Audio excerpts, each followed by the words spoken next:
आज की वीडियो की शुरुआत में किन्नर कैलाश के खूबसूरत पहाड़ों से कर रही हूँ। ये पहाड़ बहुत ही खूबसूरत है। मन करता है बस एकटक इन पहाड़ों को देखते रहें और मन में बहुत शांति मिलती है। तो दोस्तों, ये जो पहाड़ आप लोग देख रहे हैं ये हमारे किन्नर कैलाश पर्वत है और इतना खूबसूरत नज़ारा। तो आप लोगों को मैं किन्नर कैलाश के दर्शन भी करवाती हूँ। ये रहा शिवलिंग। हमारे हिमाचल में फागुन का महीना बहुत ही ज़्यादा महत्व रखता है, क्योंकि फागुन के महीने से ही वसंत ऋतु शुरू होती है और फागुन के महीने में ही हमारे यहाँ पे एक त्यौहार मनाया जाता है जिसे फागुली भी कहा जाता है। और ये खास करके किन्नौर डिस्ट्रिक्ट में ही नहीं, ये हमारे लाहौल, कुल्लू, तीर्थन वैली ऐसे और डिस्ट्रिक्ट्स में भी इसे मनाया जाता है। इस त्यौहार की खास बात है मुखौटा पहनकर नृत्य करना। जी हाँ दोस्तों, मुखौटा पहनकर नृत्य किया जाता है। कहते हैं कि बुरी शक्तियों को दूर भगाने के लिए इस तरीके से नृत्य किया जाता है। आप लोग देख सकते हैं किस तरीके से मुखौटा पहनकर लोग मंदिर की तरफ आ रहे हैं। ये जो नज़ारा आप लोग देख रहे हैं ये मिडिल किन्नौर के कल्पा विलेज का नज़ारा है। हमारे यहाँ पर इसे सुस्कार कहा जाता है। लोअर किन्नौर में फागुली इस तरीके से मुखौटा पहनकर डांस किया जाता है। तो लोअर किन्नौर में फागुली के नाम से जाना जाता है और हमारे यहाँ सुस्कार के नाम से जाना जाता है। और रामपुर बुशहर में फाग मेला तो आप लोगों को पता ही है कितना फेमस है। वहाँ पे बहुत सारे देवताएं इकट्ठे होते हैं और डांस वगैरह होती है, वहाँ की तो बात ही अलग है। तो इस तरीके से यहाँ सुस्कार मनाया जाता है। और आप लोग ये देख सकते हैं 10 से 15 किलो के गहने पहने हुए ये दुल्हन का पूरा गेटअप जो किया गया है, ये इसके अंदर एक लड़का है। तो लड़के इस तरीके से तैयार होते हैं और पूरे दुल्हन का जो भी गहना है, वेशभूषा सब कुछ पहनकर इस तरीके से नाचते हैं और साथ में इस तरीके से, और इसे रौलाने कहते हैं। इस पर मेरी वीडियो आने वाले साल में ज़रूर आएगी, अच्छे से डिटेल में आप लोगों के साथ मैं शेयर करूँगी। हालांकि आजकल ये चल रहा है, कल लास्ट दिन है, तो मैंने सोचा चलो आप लोगों को दिखा देती हूँ।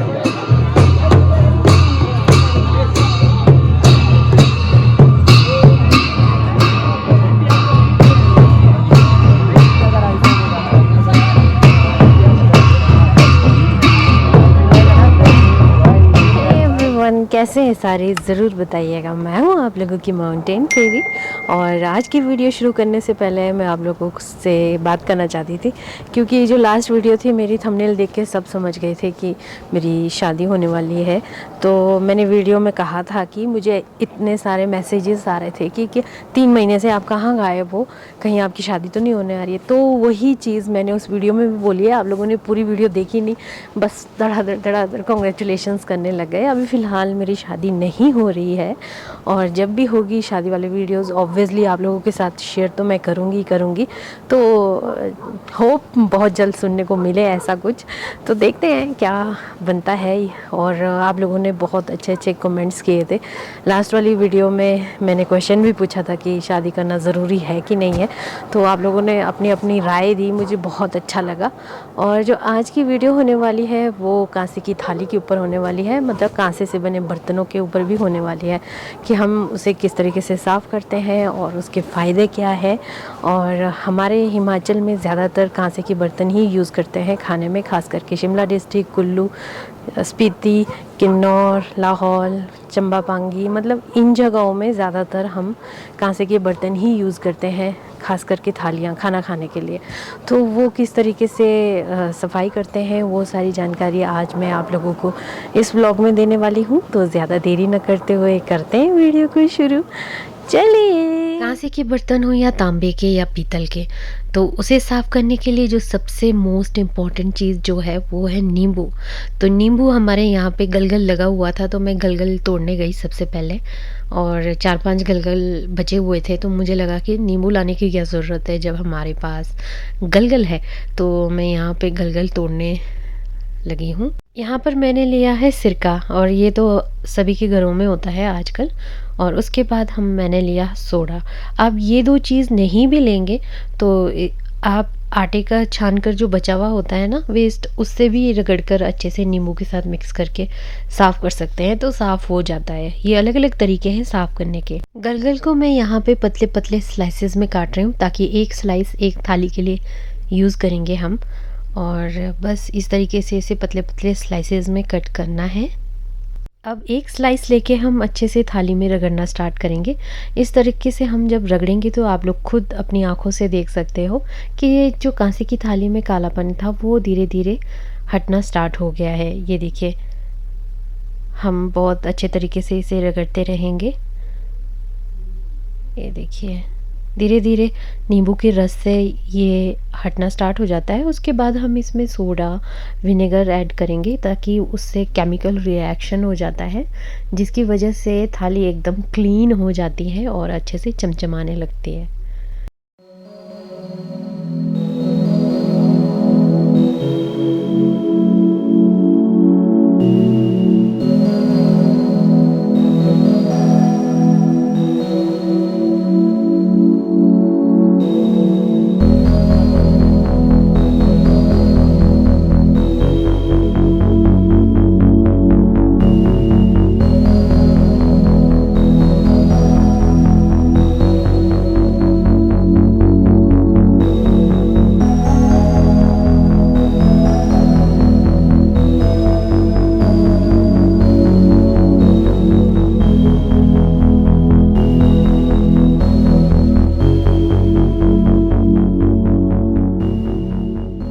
कांसे के बर्तनों को साफ़ करने की अगर मैं बात करूं तो पुराने ज़माने में हमारे किन्नौर में खासकर जो एप्रिकॉट का पल्प होता है उससे साफ़ किया जाता था, क्योंकि उसमें खटास होती है और उस कारण कांसे के बर्तन बहुत ज़्यादा चमकने लगते हैं, जैसे सोने के बर्तन हो। और दूसरा, राख से अगर आप राख से धोते हैं कांसे के बर्तनों को, वो वैसे ही चमकने लग जाते हैं। लेकिन आजकल बार आ गए हैं, है ना, तो हम क्या करते हैं, लिक्विड फॉर्म में भी आ गए हैं, तो इन चीज़ों का प्रयोग करना ज़्यादा सहूलियत लगता है, क्योंकि राख से हाथ फटने लग जाते हैं, तो हम यूज़ नहीं करते हैं, जिस कारण कांसे की जो थाली है वो काफ़ी फीकी दिखने लग जाती है, उसका रंग फीका दिखने लग जाता है। दोस्तों, अब हम बात करते हैं कि कांसा किस से बनता है। कांसा एक मिश्रित धातु है, ये तांबे और टीन के मिक्सचर से बनता है और ये हमारी सेहत के लिए भी बहुत अच्छा है। इसके फ़ायदे की हम बात करेंगे। सबसे पहले मैं आप लोगों को बताना चाहूँगी कि तांबा और टीन से ये बनता है, लेकिन 80% तांबा और 20% टीन के मिक्सचर से ये तैयार होता है। आप लोगों को पता ही होगा कि हम तांबे की प्लेट में खाना नहीं खाते हैं और तांबे के गिलास में बेशक हम पानी पीते हैं, तो हमारी बॉडी में बहुत सारे मिनरल्स जो होते हैं उसकी थोड़ी थोड़ी मात्रा बॉडी को मिलनी ही चाहिए। तो ऐसा तो नहीं है कि किसी की बॉडी में आयरन की कमी हो रही है तो उसे लोहा खिला रहे हैं, ऐसा तो नहीं है। तो इन चीज़ों से हम थोड़ा थोड़ा करके अपने बॉडी में जो भी मिनरल्स की जो कमी है ना, मैग्नीशियम, फास्फोरस, ये सारी चीज़ें जो बर्तन में खाना खाकर इस तरीके से हम इन चीज़ों को पूरा करते हैं अपनी बॉडी के लिए। और अगर मैं इसके फ़ायदे की बात बताऊं तो कांसे का जो फ़ायदा है वो सबसे पहले यही है, ये हमारे बुद्धि को तेज़ करता है और हमारा जो इम्यून सिस्टम है उसको सही रखता है और हमारा रक्त पित्त सब शांत रहता है कांसे के बर्तन में खाना खाने। कांसे का बर्तन है, इसमें हम सिर्फ खाना खाते हैं, ऐसा नहीं है कि हम इसमें खाना पका सकते हैं। जी नहीं, बिल्कुल नहीं, इसमें हम खाना नहीं पकाते हैं, हम इसमें खाना खाते हैं। और दूसरी बात आप लोगों के साथ मैं बताना चाहूँगी कि कांसे के बर्तन में खट्टी चीज़ों को नहीं रखा जाता है और इसमें खट्टी चीज़ें डालकर हम नहीं खाते हैं। कांसे के बर्तन को डायरेक्ट हम ऐसे गैस पे नहीं रख सकते, क्योंकि अगर हम गैस पे रखकर कांसे के बर्तन को जलाने की कोशिश करेंगे तो वो टूट जाएगा, तो उसको हम नहीं रख सकते। धार्मिक रूप से मैं कांसे के फ़ायदे बताऊं तो मंदिरों में जो घंटी होती है वो कांसे की ही बनी होती है और जब भी हम घंटी बजाते हैं तो उससे एक आवाज़ निकलती है, ध्वनि निकलती है जो एक पॉजिटिव वाइब्स क्रिएट करती है। तो जो भी वातावरण होता है वो एकदम पॉजिटिव हो जाता है। तो उसी प्रकार जैसे ही हम घर में बर्तन धोते हैं, रखते हैं, धोकर या उठाते हैं, कभी भी आवाज़ करती है तो घर में भी पॉजिटिव वाइब्स आने लगती है। तो इस तरीके से कांसे के बर्तन के तो दोस्तों, आजकल मार्केट में जिस तरीके से मिलावटी चीज़ें मिल रही हैं और उस हिसाब से तो सही चीज़ का पहचान करना बहुत ज़्यादा मुश्किल होता जा रहा है। तो लोग पीतल कांसा बोल के पीतल भी बेच रहे हैं, तो हमें किस तरीके से पहचान होगी कि ये अच्छा कांसा है और यही प्योर कांसा है। तो ये देखिए शाइन तो बहुत आ गया है इसमें और किस तरीके से ये चमकने लग गया है। तो हम एक चम्मच लेंगे और इस तरीके से इसमें ध्वनि पैदा करेंगे। ये देखिए, तो ये जो दूर तक टिंग करके आवाज़ आ रही है ना, तो इसका मतलब ये